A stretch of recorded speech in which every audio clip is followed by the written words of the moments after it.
നമസ്കാരം, എല്ലാവർക്കും ദത്തോ competitive exam കോണറിന്റെ പുതിയൊരു വീഡിയോയിലേക്ക് സ്വാഗതം. ആദ്യം തന്നെ ഡിഗ്രി ലെവൽ പ്രിലിംസ് ഫോക്കസ് ചെയ്യുന്ന, മെയിൻസ് ഫോക്കസ് ചെയ്യുന്നവർക്കായിട്ട് തത്വ എന്ന് പറയുന്ന നമ്മുടെ യൂട്യൂബ് ചാനൽ വഴി ഒരു സ്റ്റഡി പ്ലാറ്റ്ഫോം ഞാൻ സ്റ്റാർട്ട് ചെയ്തിട്ടുണ്ടായിരുന്നു. 699 രൂപയാണ്. അപ്പൊ ഇനി ഒരു മാസം കൂടെ ഉള്ളൂ നമ്മുടെ ഡിഗ്രി ലെവൽ പ്രിലിംസിന്. ആ ഒരു മാസത്തേക്ക് നിങ്ങൾക്ക് ആർക്കെങ്കിലും MCQ ടെസ്റ്റ് സീരീസോ അതുപോലെ SCRT NCRT ബേസ് ചെയ്തിട്ടുള്ള MCQ ടെസ്റ്റ് സീരീസ്, ബാക്കി നോട്ട്സ് ഒക്കെ വേണമെങ്കിൽ നമ്മുടെ ഈ ഒരു പ്ലാറ്റ്ഫോമിലേക്ക് ജോയിൻ ചെയ്യാം. 699 രൂപയാണ് ഫീസ്. ഈ ഒരു വാട്സ്ആപ്പ് നമ്പറിലേക്ക് താഴെ തന്നിരിക്കുന്ന 9207515990 എന്ന് പറയുന്ന വാട്സ്ആപ്പ് നമ്പറിലേക്ക് ഒരു ഇൻട്രസ്റ്റ് എന്ന് പറഞ്ഞിട്ട് പ്രത്യേകം മെൻഷൻ ചെയ്യുക. Degree level prelims or degree level mains interested എന്ന് പറഞ്ഞുകൊണ്ട് ഒരു മെസ്സേജ് വേണം നിങ്ങൾ അയക്കാനായിട്ട്. അപ്പൊ ഇതിനകത്ത് ഫുൾ ടോപ്പിക്സ് നിങ്ങൾക്ക് MCQ ആയിക്കോട്ടെ, ബാക്കി NCRT SCRT special books content മൊത്തം ലഭിക്കുന്നതായിരിക്കും. കറണ്ട് അഫയേഴ്സും ഇംഗ്ലീഷും ഒക്കെ ഉണ്ടായിരിക്കും. അപ്പൊ ചേരാൻ താല്പര്യമുള്ളവർ എത്രയും പെട്ടെന്ന് ഈ ഒരു വാട്സ്ആപ്പ് നമ്പറിലേക്ക് മെസ്സേജ് അയക്കാം. അപ്പൊ നമ്മുടെ ഇന്നത്തെ ടോപ്പിക് എന്ന് പറയുന്നത് degree level prelims 2025 hot topics. ഇന്ന് 25-ാം തീയതിയാണ്. 24-ാം തീയതി കറക്റ്റ് ഒരു മാസത്തിനകമാണ് നമുക്ക് ഡിഗ്രി ലെവൽ പ്രിലിംസിന്റെ ഫസ്റ്റ് സ്റ്റേജ് നടക്കാൻ പോകുന്നത്. അപ്പൊ ഒരുപാട് പേര് ചോദിക്കുന്നുണ്ട്, ഏറ്റവും ഇമ്പോർട്ടന്റ് ആയിട്ട് ഇനി നോക്കേണ്ട, അവസാന നിമിഷം നോക്കേണ്ട ഹോട്ട് ടോപ്പിക്സ് ഏതൊക്കെയാണ്, പ്രിലിംസ് ജസ്റ്റ് ക്ലിയർ ചെയ്താൽ മതി, അപ്പൊ അതിനുള്ള ഹോട്ട് ടോപ്പിക്സ് ഏതൊക്കെയാണെന്ന്. അപ്പം GK ടോപ്പിക്സ് ഉൾപ്പെടുത്തിയിട്ടാണ് ഞാൻ ഇങ്ങനെ ഒരു ഹോട്ട് ടോപ്പിക്സിന്റെ സെലക്ഷൻ എടുത്തിരിക്കുന്നത്. അതുപോലെ എനിക്ക് തോന്നിയിട്ടുള്ള ഹോട്ട് ടോപ്പിക്സ് അല്ല എടുത്തിരിക്കുന്നത്. ഒരു 4 വർഷത്തെ ക്വസ്റ്റ്യൻ പേപ്പർ നന്നായി നോക്കിയതിനു ശേഷം അതിനകത്ത് ഏറ്റവും കൂടുതൽ ഭാഗം റിപ്പീറ്റ് ചെയ്തിട്ടുള്ള ടോപ്പിക്സ് മാത്രമാണ് സെലക്ട് ചെയ്തിരിക്കുന്നത്. അപ്പൊ ഈ ടോപ്പിക്സ് എല്ലാം തന്നെ PSCയുടെ ഇഷ്ട ടോപ്പിക്കുകളാണ് ഇതുവരെ. സോ ഇനി മുന്നോട്ടും ഇതിൽ നിന്നും ചോദ്യങ്ങൾ വരാൻ സാധ്യതയുണ്ട് എന്ന് തോന്നിയത് കൊണ്ടാണ് പറയുന്നത്. നമുക്ക് സ്റ്റാർട്ട് ചെയ്യാം. ആദ്യം നമുക്ക് കേരള ഹിസ്റ്ററി നോക്കാം. ഇവിടെ ഏറ്റവും കൂടുതൽ പ്രാവശ്യം റിപ്പീറ്റ് അടിച്ച് ചോദിച്ചിട്ടുള്ള ഒരു സെക്ഷൻ എന്ന് പറയുന്നത് ഈ social and religious reform movement ആണ്. ഏകദേശം 12 ക്വസ്റ്റ്യൻസ് ഈ ഒരു 3 വർഷമായിട്ട് 4 വർഷമായിട്ട് PSC ഈ ഒരു മേഖലയിൽ നിന്നും ചോദിച്ചിട്ടുണ്ട്. സോ ഇത് നിങ്ങൾ ഒഴിവാക്കരുത്. ഈ മഞ്ഞ കൊടുത്തിരിക്കുന്നത് 5 ടോപ്പിക്സ് കേരള ഹിസ്റ്ററി ഞാൻ സെലക്ട് ചെയ്തിട്ടുണ്ട്. ഇതിനകത്ത് ഈ മഞ്ഞ കൊടുത്തിരിക്കുന്നത് ഏറ്റവും കൂടുതൽ റിപ്പീറ്റഡ് ആയിട്ട് ചോദിച്ചിട്ടുള്ള ചോദ്യങ്ങളാണ്.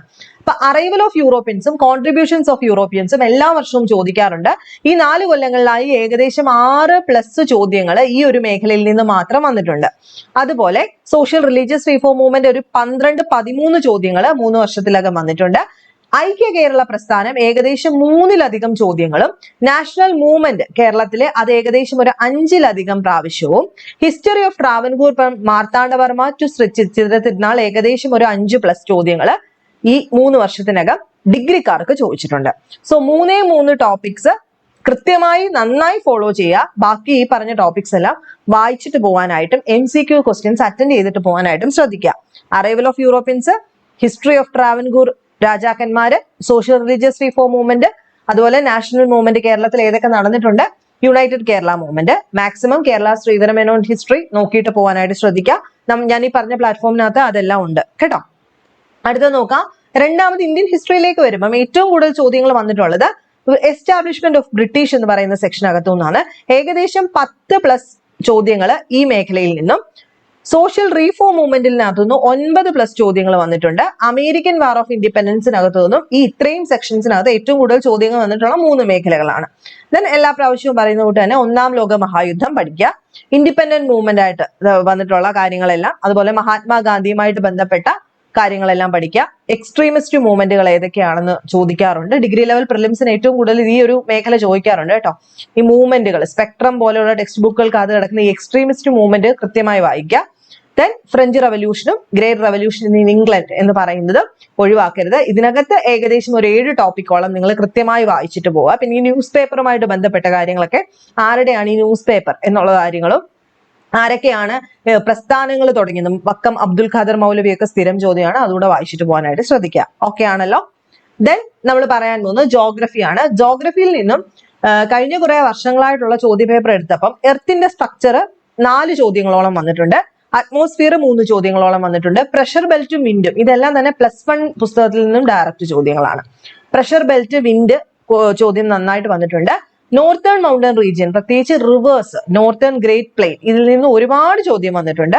കേരളത്തിലെ റിവേഴ്സ് ആണ് ഏറ്റവും കൂടുതൽ റിപ്പീറ്റഡ് ആയിട്ട് ചോദിച്ചു കാണാറുള്ളത്. ദെൻ റോക്സ്, മാപ്പുകൾ, ടോപ്പോഗ്രാഫിക് മാപ്പും സൈനുകളും ചോദിച്ചു കാണാറുണ്ട്. ഇന്ത്യയുടെ ക്ലൈമറ്റിനെ പറ്റിയിട്ടുള്ള ചോദ്യങ്ങളും കഴിഞ്ഞ 3 വർഷങ്ങൾ 4 വർഷങ്ങൾ നോക്കിയപ്പോൾ കണ്ടു. അപ്പൊ earth structure, atmosphere, rocks, pressure belt and winds, map, topographic map, സൈന്. ഇതിനകത്ത് ശ്രദ്ധിക്കുക, റിമോട്ട് സെൻസിങ് ഒരു പ്രാവശ്യം ചോദിച്ചു, GIS സിസ്റ്റം ഒരു പ്രാവശ്യം ചോദിച്ചിട്ടുണ്ട്. പിന്നെ ക്ലൈമറ്റ്, നോർത്തേൺ മൗണ്ടൻ റീജിയൻ ഒക്കെ ഒരുപാട് ചോദിച്ചിട്ടുണ്ട്. റിവേഴ്സ്, നോർത്ത് ഗ്രേറ്റ് പ്ലെയിൻസ്, അതുപോലെ കേരള റിവേഴ്സ്. ഈ കൂട്ടത്തിൽ തന്നെ വിളകളെ പറ്റിയിട്ട് ചോദിച്ചിട്ടുണ്ട് കേട്ടോ. ഒരുപാട് പ്രാവശ്യം ചോദിച്ചിട്ടുള്ളതാണ് വിളകൾ. ഖാരിഫ്, റാബി പോലത്തെ വിളകളെ പറ്റിയിട്ടും കൃത്യമായി ചോദിച്ചിട്ടുണ്ട്. അത് ഏകദേശം ഒരു 2 വട്ടത്തോളം കണ്ടു. അപ്പൊ അതും കൂടെ നോക്കിയിട്ട് പോവാം. Then national income. നമ്മുടെ എക്കണോമിക്സിലേക്ക് വരുമ്പം സ്ഥിരം ചോദ്യം നാഷണൽ ഇൻകം. ഏകദേശം 11+ ചോദ്യങ്ങൾ ഇതുമായിട്ട് ബന്ധപ്പെട്ട് വന്നിട്ടുണ്ട്. നിങ്ങൾ +2 മാക്രോ എക്കണോമിക്സ് ബേസ് ചെയ്ത ടേബിൾ ഉണ്ടല്ലോ, അത് പഠിക്കാം. ഇന്ത്യൻ എക്കണോമിക് പ്ലാനിങ്, അതിനകത്ത് 5 ഇയർ പ്ലാനും നീതി ആയോഗും സ്ഥിരം ചോദ്യമാണ്. റിസർവ് ബാങ്കും അതിന്റെ ഫംഗ്ഷൻസും, പ്രത്യേകിച്ച് കറണ്ട് അഫയേഴ്സ് റിലേറ്റഡ് ആയിട്ട് നോക്കുക. ബഡ്ജറ്റ്, കറണ്ട് അഫയേഴ്സ് റിലേറ്റഡ് ആയിട്ട് എല്ലാ വർഷവും ചോദിക്കാറുണ്ട്.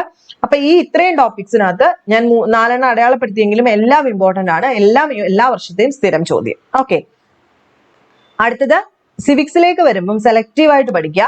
ഈ ഗവൺമെന്റ്, എക്സിക്യൂട്ടീവ്, ജുഡീഷ്യറി, ലെജിസ്ലേച്ചർ 13+ ചോദ്യങ്ങൾ വന്നിട്ടുണ്ട് കേട്ടോ. 13ഓളം ചോദ്യങ്ങൾ കണ്ടു. ഇലക്ഷനും പൊളിറ്റിക്കൽ പാർട്ടിയും ഒക്കെ ഏകദേശം 5+ ടൈംസ് ചോദിച്ചിട്ടുണ്ട്. ഇൻഫർമേഷൻ കമ്മീഷൻ, ഇൻഫർമേഷൻ ആക്ടും മിക്ക വർഷങ്ങളിലും ഉണ്ടാവാറുണ്ട്.